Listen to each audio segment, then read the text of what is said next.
1956 and 1971, the FBI ran a counterintelligence program named COINTELPRO that was initiated by J. Edgar Hoover. COINTELPRO mainly targeted civil rights leaders such as Martin Luther King, and it's commonly understood that this was an abuse of its surveillance power in a manner to suppress a peaceful movement. So I would like to ask, Mr. Chair, unanimous consent to enter this report into the record, which is Black Identity Extremists Likely Motivated to Target Law Enforcement Officers. I believe earlier you said you were not familiar with the report. Is that correct? Well, I haven't read it. I know some of the alleged targeting of officers by okay, so I would group. like to know, and I'll ask you about that in a minute. So you are somewhat familiar with it. Who had the power in your department to order a report like this? I'm not sure how that report got ordered. I don't believe I explicitly approved it or directed it. Okay, so you haven't necessarily read the report, but you are familiar with the term Black Identity Extremists? Well, I think so, yes. So could you tell me what that term means to you? Do you believe that there is a movement of African Americans that identify themselves as Black Identity Extremists, and what does that movement do?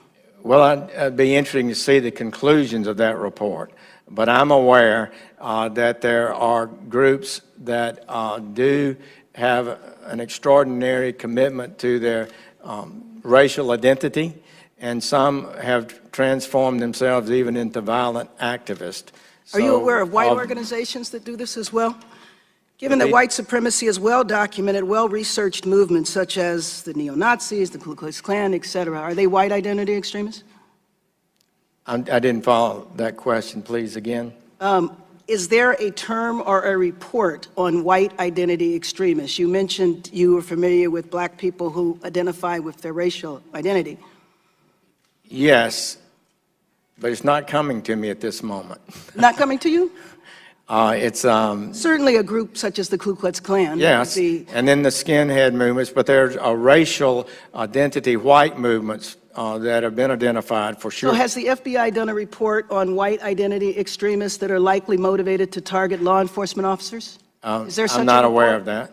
Okay, are you aware of a group called the Sovereign Citizens? I've heard that group, yes. And I believe that the Sovereign Citizens is primarily a white organization that absolutely has targeted police officers and killed police officers.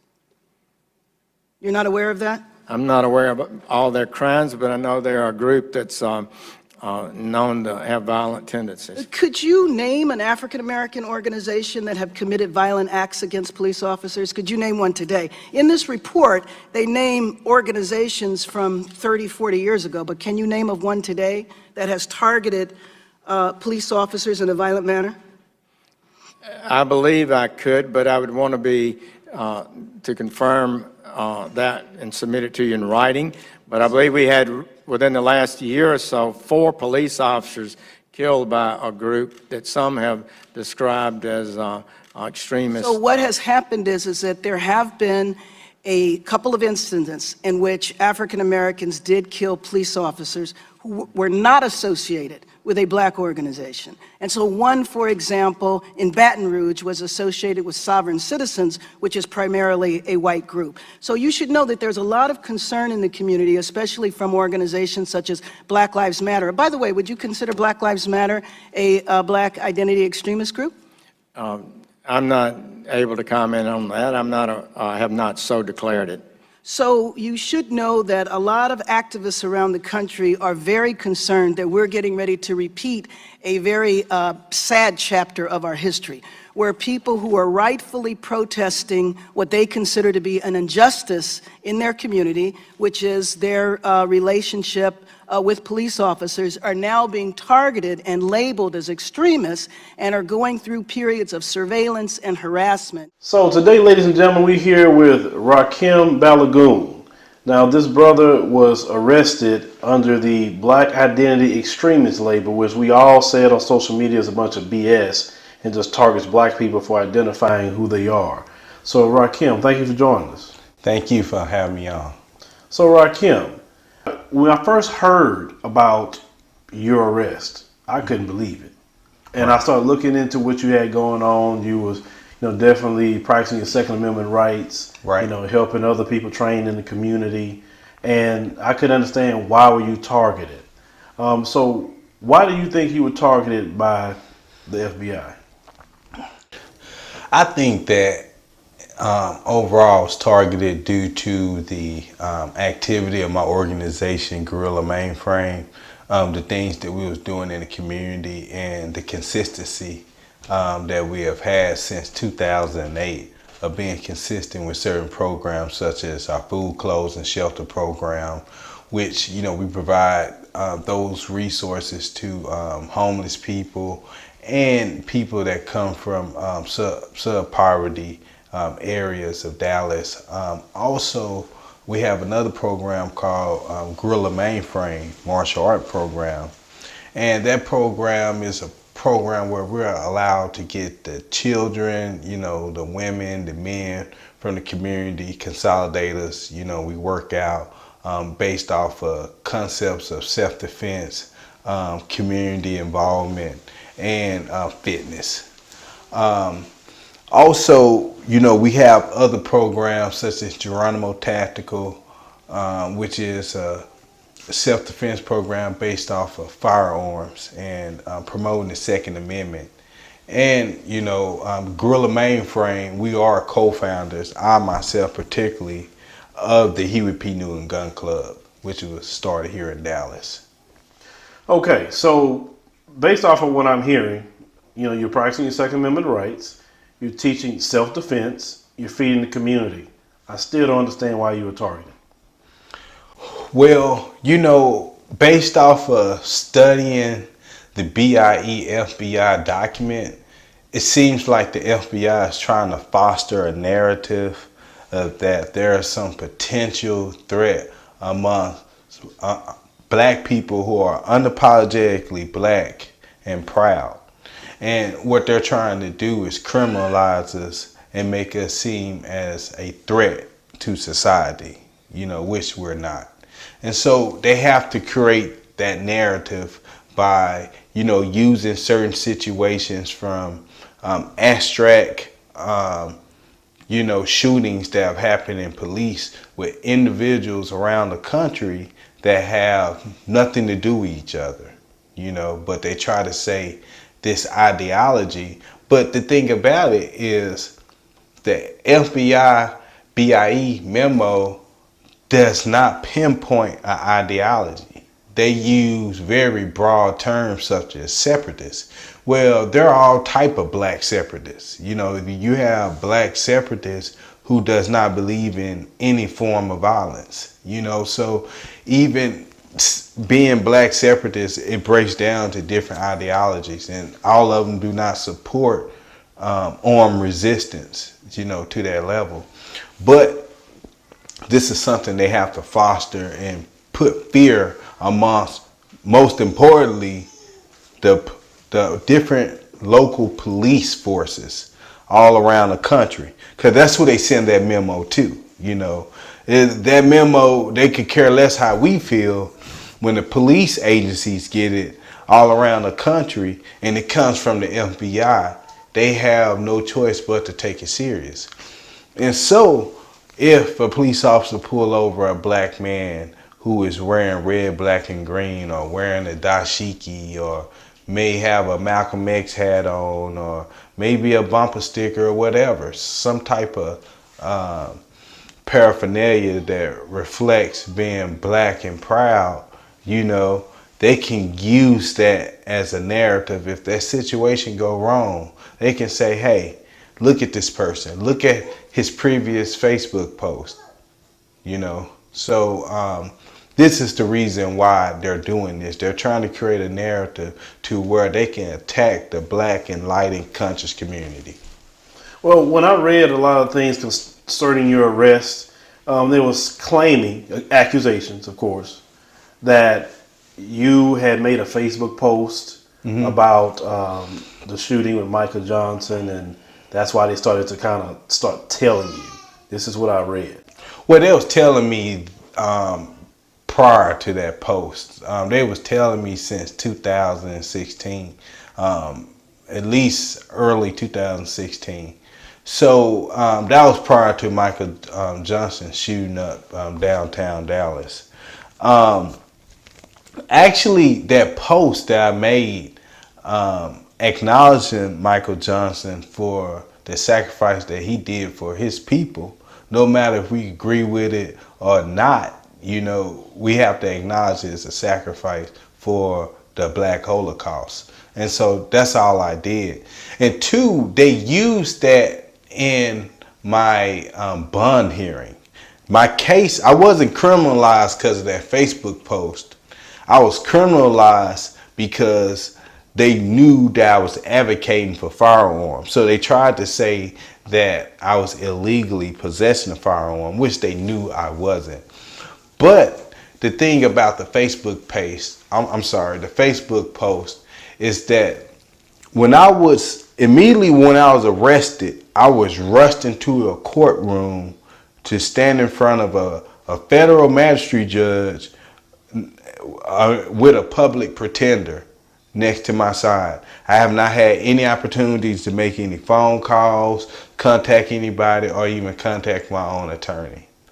Okay? And so immediately I'm fighting with a public pretender I just met, a federal public pretender. I'm fighting for bond, you know. And, you know, honestly, I thought that they was going to probably let me go on my own reconnaissance, you know, but they didn't. They denied me bond. And they said that Facebook post was a reflection of my thoughts, and that made me a threat to society, because they felt that if they let me go under the case that they had, that I was going to get mad and kill police, you know. So they used that to justify denying my bond, because they knew if they can deny my bond, even they knew that the chances of that case that they given me not sticking. So if they deny my bond, if the case don't stick, I'm going to sit at least 6 months going through the whole federal court proceedings before a judge really just look at my case. 6 months, that's enough to, destabilize my life, lose vehicles, homes, jobs, and credit and other things. So that was the whole point. It was a big strategy behind that. So you did, 5 months or 6 months? I did pretty much about 6 months. About 6 months. So you go before the judge, and what does the judge say? Well, I didn't go before the judge. I actually was released through pretrial proceedings. I filed a pretrial motion to dismiss the indictment based off that the charge that they was using to detain me was this illegal possession of a firearm, based off a charge that I received in Tennessee back in 2005.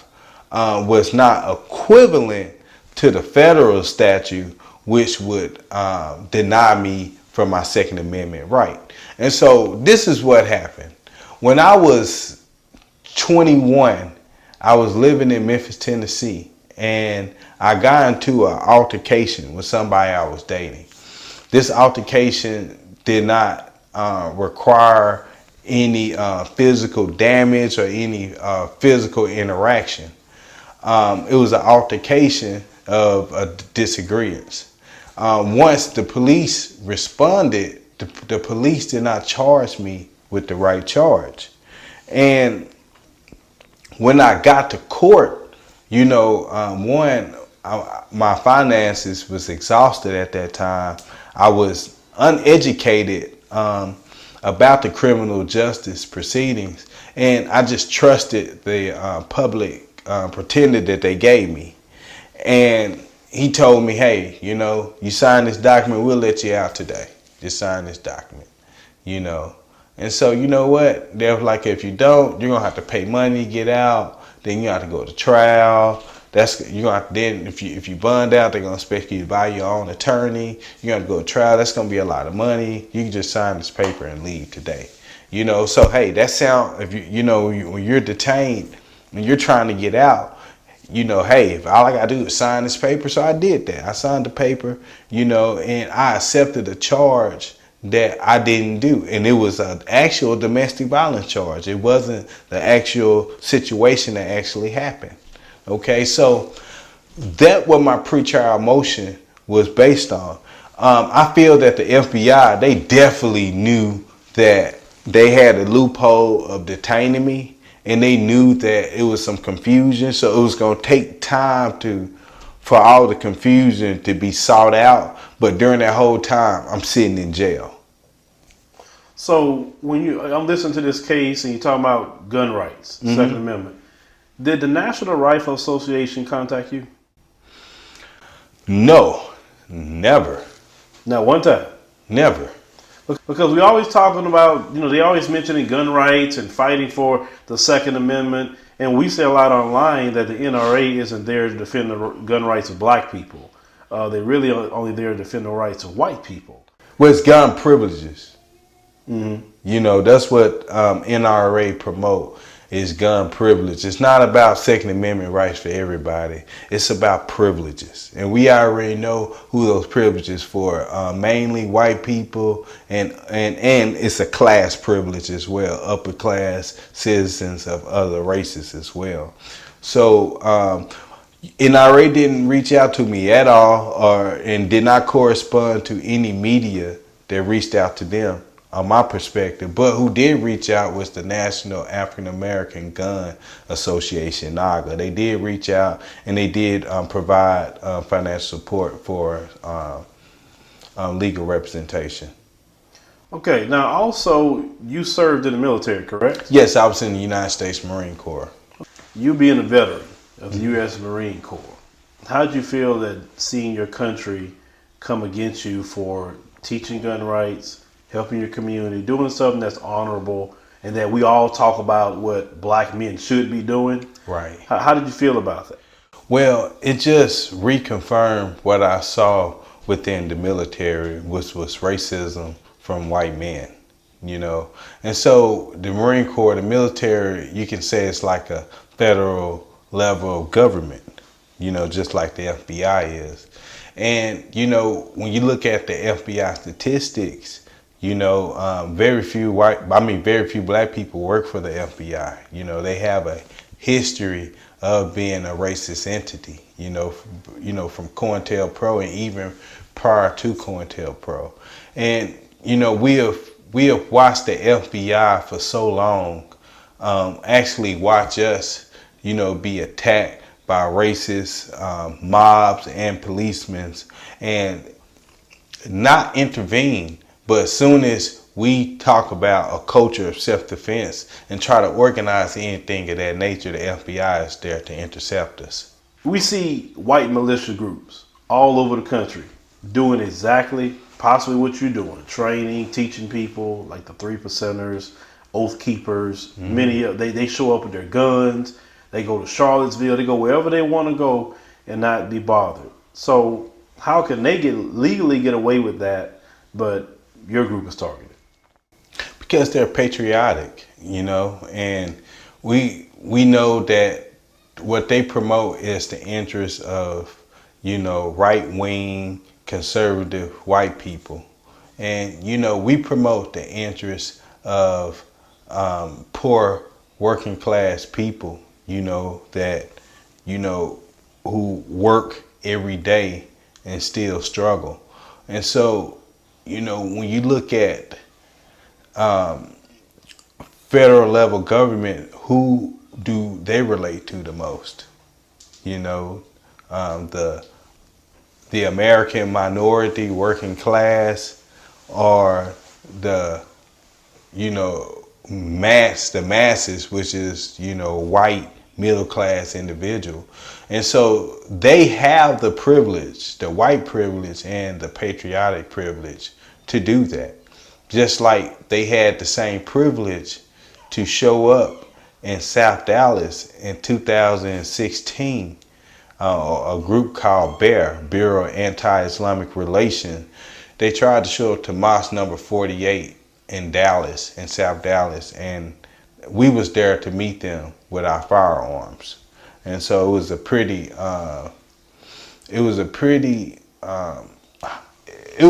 intense standoff situation.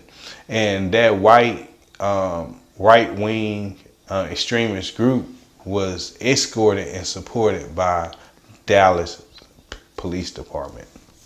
Yeah, I've always said that they all in cahoots with each other. I mean, white supremacy is connected everywhere. And no matter what we do, we're always a threat. We're always looked at as, suspicious. So, you're a brother that's, standing up in the community, trying to teach. We have a great spirit of cowardice in our community right now. I know you see that. Right. A guy like you that's standing up, a guy that's even went to jail trying to do the right thing. Could you say about that spirit of cowardice in the community? Well, George Jackson said it the best in the book Blood in My Eye. He said that cowardice he said patience taken too far is cowardice. And our community have been way too patient with such a racist beast, So, it's definitely, time for a masculine element in our community to stand up and take responsibility, So the entity of white supremacy, it scares a lot of black people. Let's call it what it is. Some of us would rather be subjected to it. I would say a lot of us would rather have, the white man's foot on our neck and live our life that way instead of trying to just stand up and not so much attack people, but just stand up and just set our community in order. Because what if men like yourself, go and patrol the communities and, get certain elements out? Why is it you think that they would have an issue with you trying to patrol the black community? The reason why I think they have an issue with me trying to patrol the black community, or just the community trying to patrol the black community trying to patrol the black community, is because they don't want the black community trying to patrol the black community. They want us to be content is where we're at. They want us to be content with not determining our own destiny and just pretty much being reactionary. And so when they see a proactive element in place that has the synergy to actually move forward, they become threatened because they start to look at it threatens white privilege directly, because eventually at some point they know we're going to eventually start making demands that they don't want to fork out, and so they want to stop it while it's early, because they've seen the stories, they've seen the stories so many times, from, Black Panthers to Marcus Garvey, so many different movements and groups, the Nation of Islam, and they know what happens if you allow a black group to, organize and actually get a momentum. So, out of all that's happened to you, has anything changed in how you move? Yes. The only thing changed is I'm more patient when it comes to black people.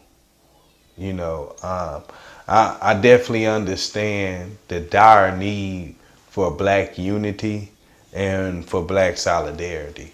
Because, right now, we're definitely under attack. And, prior to that, I was about unity and solidarity. But at the same time, I didn't have the patience to deal, with certain elements, even within the black resistance movement. And so understanding that right now we're in a situation where war is waged on us indirectly. And we have to really unify our causes and establish some type of network and a grid, So if they come after a brother in Chicago, if they go after a brother in Atlanta, if they go after a brother in Oakland, we won't be isolated incidents but we all can be on one accord in providing support and things of that nature. And so, other than that, a lot of people expected me to get out and be all spooked and to get off Facebook. I'm still on Facebook. If I have anything to say that may not be popular to the white community, I'm still going to say it. And that's just what it is, you know. I put it like this. Nobody cares about our feelings. Nobody cared about our feelings when Trayvon Martin was killed. And even still today, George Zimmerman still is making a mockery of killing that young man. And nobody cares how we feel. But when I make a post on social media, which on my page, and you look at my 5,000 friends, it's definitely not the Back to Blue or the patriotic. So even if I make a post and not empathizing with police death, their people would never even see that post, you know, because I have a particular audience that definitely understand where I'm coming from.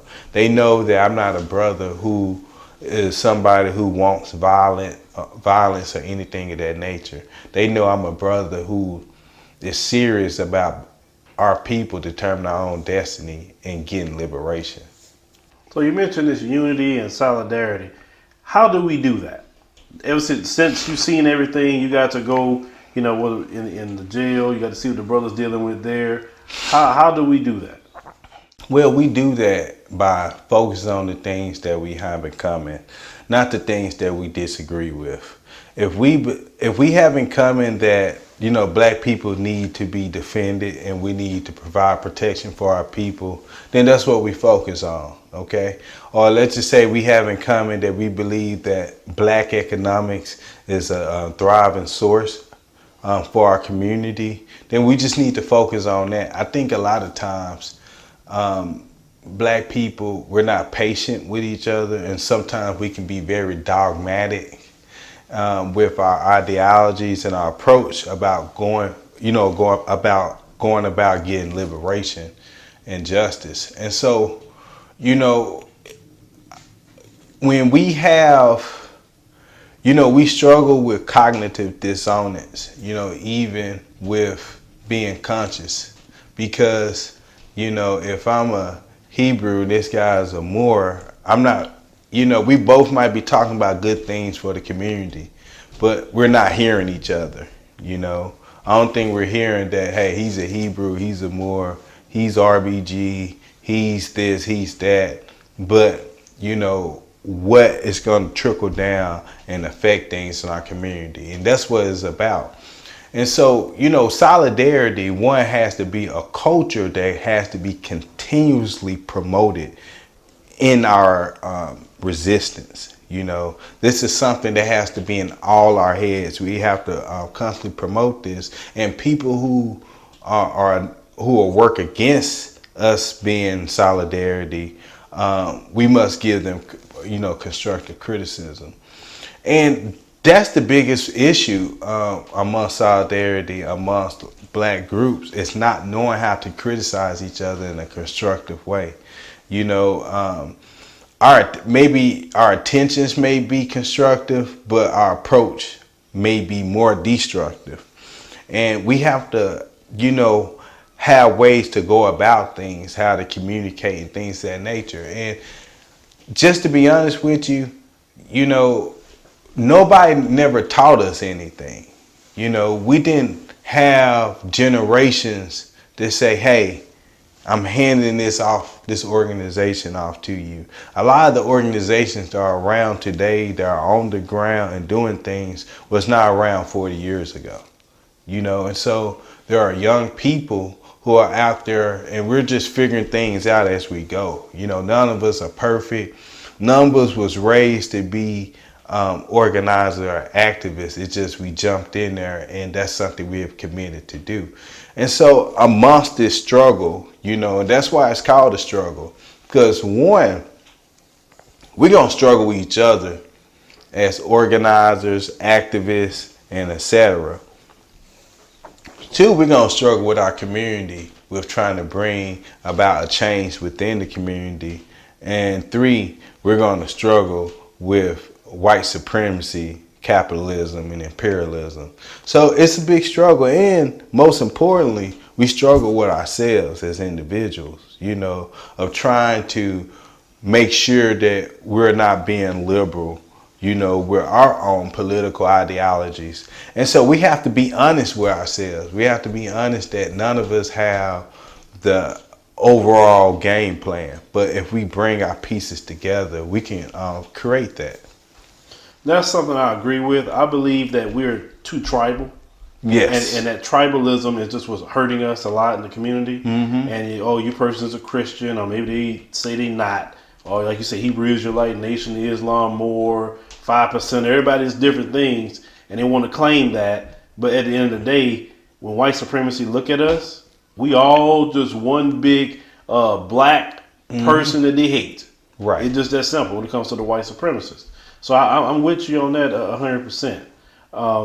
We need to stop all that. And I understand why we do it, because our whole, identity was stripped from us. Right. And we were given a white man's identity, a white man's name. So we're trying to, find ourselves. One thing I wanted to ask was, out of this whole process, everything that happened, they run up on you, putting you in jail. You came out of jail, you're getting your life back together again, still helping out the community. Do you feel that it was something that you had to go through? Yes, I definitely do, and before I got arrested, I was watching the documentary. I can't remember. It's gonna come back to me. But I was watching a documentary about, men being locked up, and I just had a deep feeling that I was gonna experience that. I've been to jail, but I've never did time. I've just been to jail for very petty things, tickets not being paid, little silly warrants, but I've never really did time. And yeah, that's what I was watching. I was watching the Khalif Browder documentary. And, when I was watching that documentary, I got very emotional. And in the midst of me being emotional, I felt that, I felt the intuition, making me feel that I was going to be going through that process soon. And a lot of times my intuitions are very accurate when I do have them. I don't have them too often. Just like I had another intuition when, I was right before I was going to be arraigned, for my bond. I'm sorry, not arraigned, but my bond hearing. I had, intuition after speaking with my attorney and him telling me like, hey man, more likely, man, you're going to do probably a minimum 6 years, on this case. And I'm surprised, like I'm thinking at the most I'm going to do 6 months, and, the intuition told me like, hey, you're not going to really do no time, so it's been pretty accurate. And that intuition had pretty much, came true, and it came true the morning of December 12th, 2017, when me and my son was in the apartment sleep. Around 5 a.m. I woke up. I turned the heat on in the apartment because we usually get up around 6, and, I definitely wanted the heat on so we can definitely, get about our day. And my son was actually my adopted son. He was 16 years old. They kicked in the door. I was halfway asleep. When I went to the living room, my son was in the living room. And pretty much he told me that, the military was at the door, so I was confused. One, it still felt like a dream. Two, I'm thinking like, why is my door getting kicked in? Because all I've been doing for the last couple of weeks is working excessive overtime and going to basketball games, my son's basketball game on the weekend, or my other son wrestling match. So I'm like, you know, what's going on. So I'm thinking that it's possibly they kicked in the wrong door, you know. And, you know, I yelled out to the police officer. You know, they couldn't see me. I couldn't see them from the angle, the way my apartment is. It's kind of like how this one is now. If you're at the door, you can't see me from here. You know, I'm yelling to the police officer, who you here looking for? And they said my, you know, full government name, you know, really blew my mind. Because I'm like, you know, what can they be bothering me about? You know, I hadn't did an open carry patrol at that time for, you know, at least, you know, months. So and two, I don't do anything illegal on my open carry patrol. So I just figured they wanted to question me, but I'm like, why would they kick down my door, you know, to question me? And, you know, I asked what were the charges. They did not want to tell me the charges, you know. And so when I eventually came out, I saw a whole bunch of guys running around with either dressed like they're part of SEAL Team 6 or wearing these jackets that said, you know, Joint Terrorist Task Force, JTTF, on the back of their jackets. And, you know, there are individuals dressed all type of ways, getting out of all type of vehicles from all angles. You know, they came in everything from a smart car to an SUV to do the arrest. And it was a lot of cars, and they actually shut down my apartments for a whole hour. The apartments that I was living in at that time, which is, you know, 30 minutes away from here on the other side of town. Nobody was not able to come in the apartments or leave or come in or out their door. They shut down the apartments before they even, of course, kicked in my door, you know. Did they drew guns on you? Oh, yes, they drew guns on me and my son. You know, they made us, you know, walk to them while hands up out the apartment, shining very bright, high LED lights into our faces, you know, which was attached to AR-15s and M4s. So you coming toward them with your hands up, your son's scared. I know he's scared. Mm-hmm. They don't care. No. They just dressed up like they Call of Duty. Yes, pretty much. Literally. That's basically what you're saying. And so you get to them, they arrest you in a peaceful manner, or they slamming you, or what are they doing? They arrest me in a peaceful manner, you know, because one, they knew who I was when they was arresting me, and they knew that it was going to get a little attention. So I'm sure. And then two, I didn't resist, you know. I didn't feel there wasn't any reason to resist. Now, you know, if I felt like, you know, it was a situation where they had something on me to lock me up for an indefinite amount of time, or if I felt like they was there to murder me, you know, it would have been a different reaction. But, you know, when they kicked in my door, they never came in. You know, they just stood outside and not even really close by the door. I would say he stood 10 feet away from the door and yelled in. So they felt probably you were armed and... Well, they knew I was armed. Well, and since you were former, you know, military, they probably wanted to see you. Yes, they've been tracking me. You know, they've been tracking all the ammo I've been buying, the magazines, different stocks, different weapons. You know, other tactical gear. I'm sure they've been following, you know, the things I watch on YouTube, the things I Google, you know, my Facebook post, follow me in real life. They follow me to Detroit. They stole my luggage in Detroit.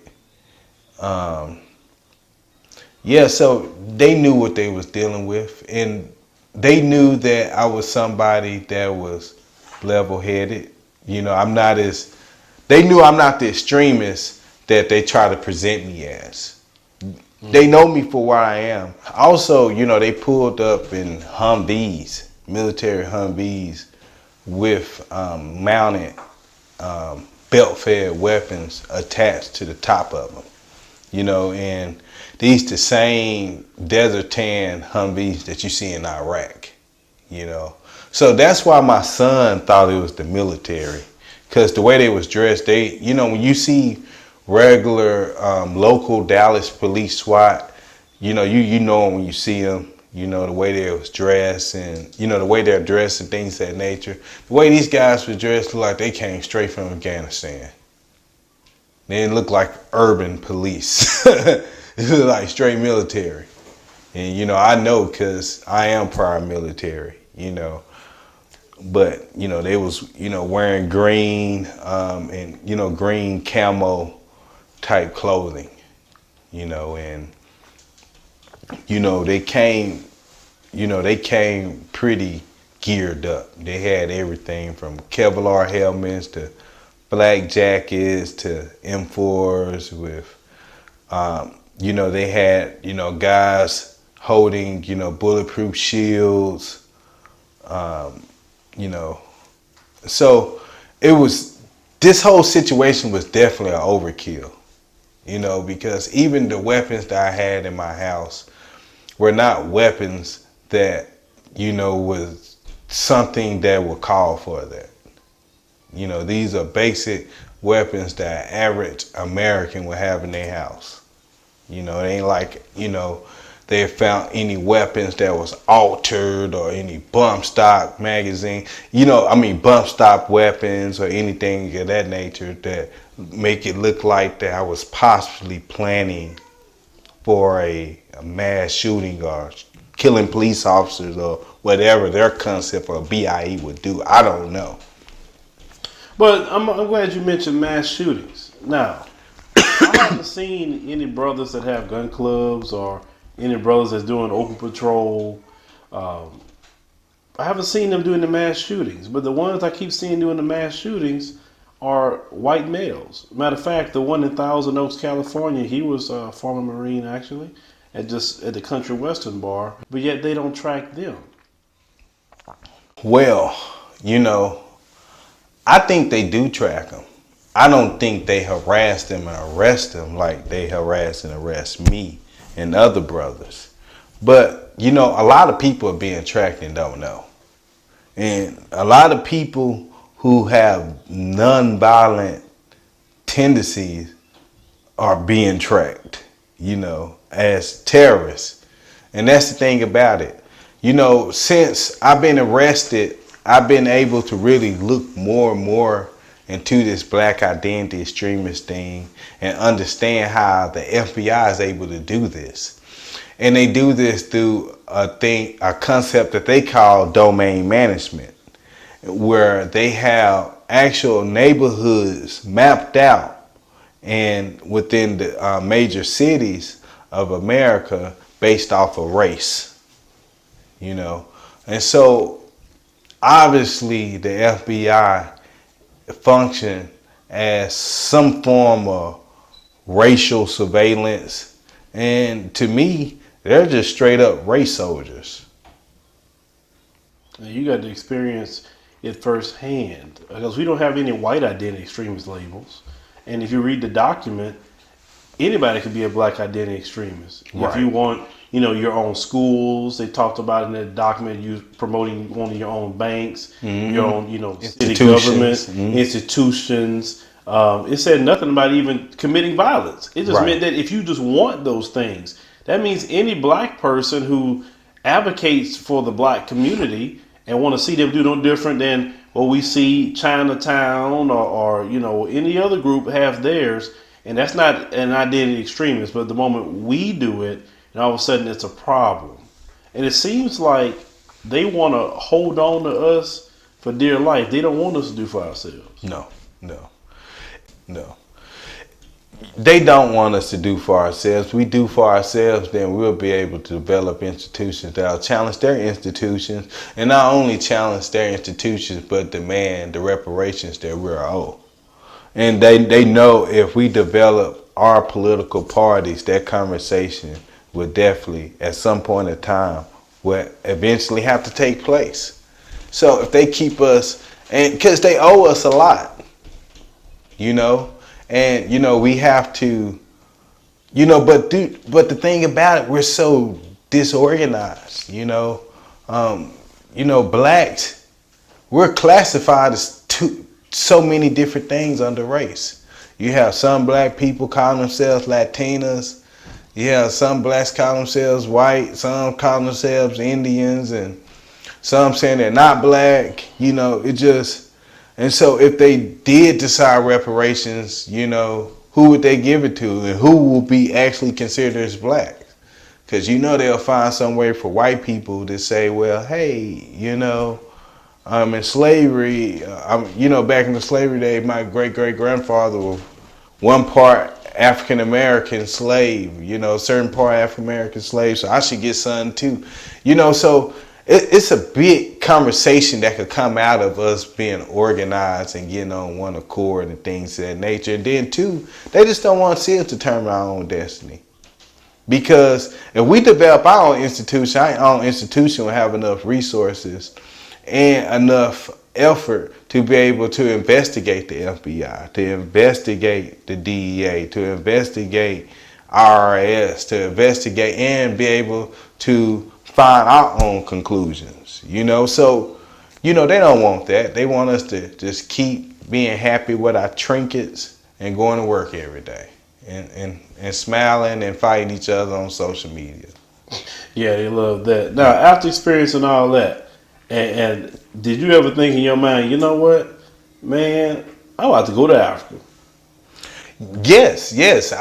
When I was locked up, a lot of the federal inmates who, especially if, this their second or third time experiencing their incident, they was advising me to go leave the country. Because they were telling me, the federal government does not like to take losses. And what they do is they like to sit dormant and watch you until they can find something they can get you with, even if it's way down the line. It might come through IRS. It might come through Federal Housing Authority. It could come from so many different ways of them hitting you with charges and dragging you right back into the system all over again. And guess what? If they do hit me with charges, let's just say we see your housing loan that you're about to get, one of your documents don't look right, so we're going to hit you with some type of conspiracy. Well, guess what? They're going to mention, hey, on his Facebook page on this day, he said this and this, so we can deny him bond again. And they're going to do that, because they know they can. So, based off of what the inmates told you, is it something, I'm not saying that you will, is it something that you have considered? Yes, I definitely have considered leaving the country. And, currently I've been doing so much reconnaissance on Africa and the different regions, which I've done, study Africa, but really for us, relocating and actually living there and what resources are there, for me to transition without dealing with culture shock or culture fatigue, But that's something I am working on, embarking on, and that is a goal within the next 5 to 10 years. Now, there are some people that'll say, in our community, well, why don't he stay and try to fight that? What do you say to those people? Well, I definitely understand that. I see it from both ways. And I'm just type of brother, I'm willing to put myself in other people's shoes. Now, you have one way you say, hey, brother, you need to preserve yourself and your family and your life by leaving the country. And so I could definitely understand that, because what good I am to the people locked up in prison for the rest of my life. What good I am to my family or even to myself, And so I can definitely understand that. Also, as revolutionaries, it's our responsibility to struggle, for a change. Even though you may not even see the change within your lifetime, that's something that has to be done. And I think one of the biggest problems that we've been having as black men is the previous generation is passing this burden to the next generation. That burden is white supremacy. you know. And so, Che Guevara said, I envy you American revolutionaries because you're within the belly of the beast. And so what he was talking about is that the best way to destroy America and destroy white supremacy and the military industrial complex is from within, not from without, because if we, migrate, repatriate Africa, and let's say a big number of us decided to do that, maybe let's say 50,000, and we created a colony, well, who says that colony would not be attacked by African warlords who work for white money? So, and who's going to give them that? The same FBI that came and arrested me. They're going to do it through the CIA, give that money, and make things like that happen.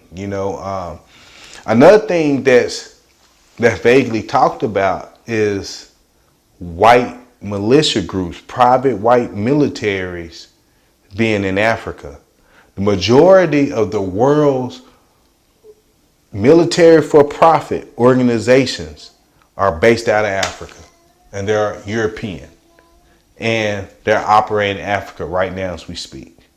So, before I wrap this up, we thank you definitely for joining us. Do you have any last words for the people that could be watching, and people be watching not only here in America but throughout the world, throughout the diaspora? What would you tell them? Well, I just want to go back to my statement about being unapologetic about my previous statements. One, I do not feel that I should become passive or tuck my tail in or bite my tongue on social media. Anybody who follows my page know that I very rarely even make posts giving negative criticism directly towards individuals.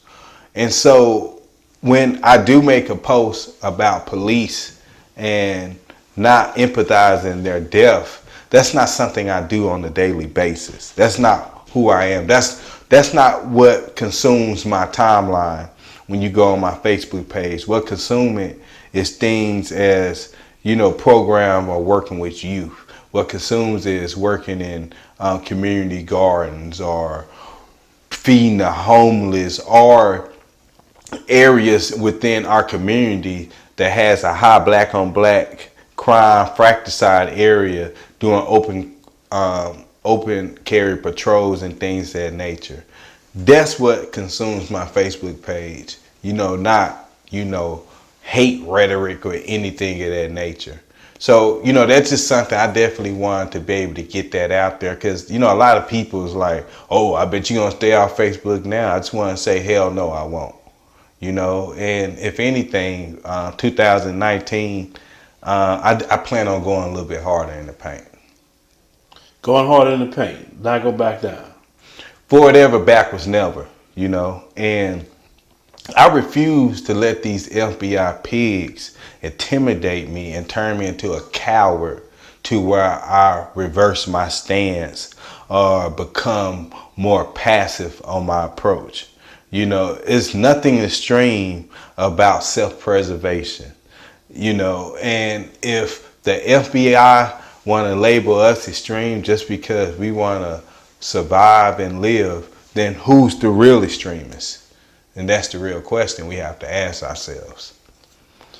So, for your family and everything they've been through with this, and you're taking that stance in 2019, correct?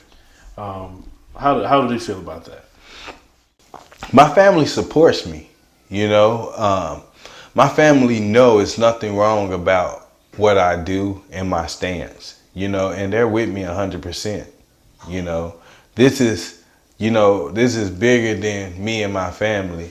This is about black people in America and black people all over the world. as a whole. You know, so you know the inconvenience, the small inconvenience that I have experienced and my family experienced is nothing like the inconvenience of Mumia Abu Jamal and what he and his family experienced, Matulu Shakur. You know, and so many political prisoners, you know, that are currently still locked up today, and there is no victim for a crime that they have done that can be proven, you know, and so there's going to be losses in this, you know, and sometimes you might go to jail for something you didn't do for standing up for what's right. Well, unfortunately, the generation prior to me passed this cup to me. So we have to take this and we have to go through this process. And if we don't go through this process, then your grandkids going to go through the process, you know. And so at some point, just like George Jackson, brother, Jonathan Jackson said, you know, the sooner begun, the sooner done. All right, with that said, brother, definitely thank you for your time today. I really appreciate you getting your words out and letting the community know how you feel. Letting the community know you're okay. 'Cause a lot of people was wondering, you know, they heard you got out, they didn't know how you was doing, seeing a few interviews, and we're gracious you allowed us to do this interview today. Well, I'm honored to be on this show. You know, I support this show. And it's ironic because, you know, right before I got arrested, I binge watched a lot of your episodes. And you know how YouTube is. If you watch a couple episodes, and it just naturally comes into the feed. So, you know, I was watching a lot of episodes and you covering different things in Houston and stuff like that. And it is ironic that I got arrested. And I'm, you know, able to be on your platform. So I thank you, brother, for giving me this opportunity and sharing your platform and allow me to tell my story.